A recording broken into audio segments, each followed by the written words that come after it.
Is Apple a financial trap right now? Everyone knows Apple is a fantastic company, but a great company isn't always a great investment. Today, we're putting emotions aside and analyzing Apple with pure numbers. I'm going to show you exactly what my valuation models reveal and whether you should be buying, holding, or selling right now.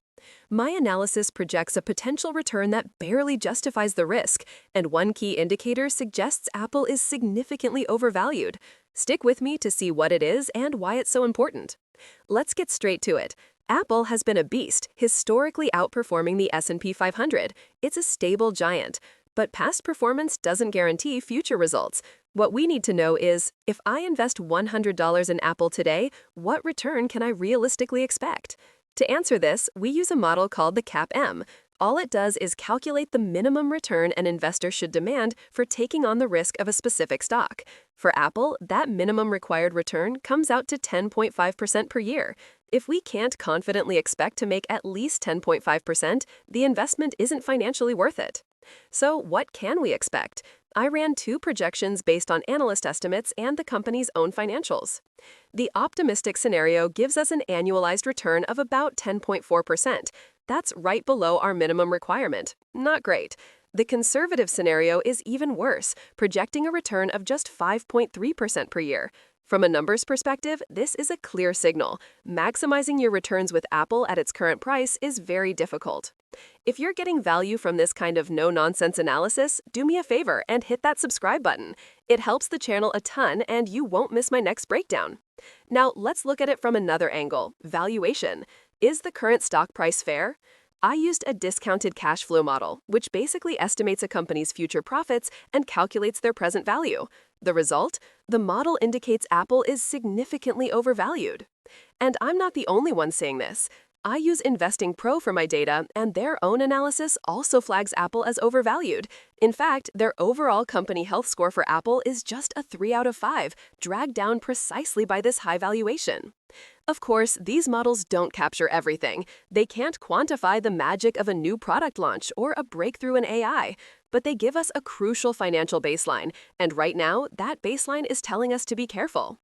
But Apple doesn't exist in a vacuum. The entire market is sending some very strange signals.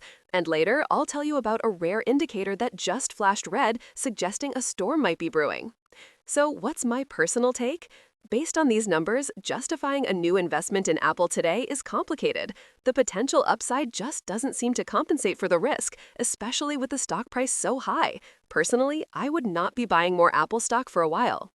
If you're a new investor, you might consider investing a very small amount to get a piece of a stable company, or simply wait for a better price. If you're a more aggressive investor looking for growth, you should probably be looking at other companies right now. Now, let's talk about that market signal I mentioned. A very rare technical indicator called the Hindberg omen has been triggered. This indicator sounds complex, but its meaning is simple. It signals major market divergence. It happens when a large number of stocks are hitting new annual highs at the exact same time that a large number are hitting new annual lows. It's a sign of a confused and unhealthy market under the surface. We're seeing this play out right now. Companies like Palantir, AMD, and Meta recently released tremendous earnings reports. Logically, their stocks should have soared, but they didn't. The market reaction was weak and in some cases negative.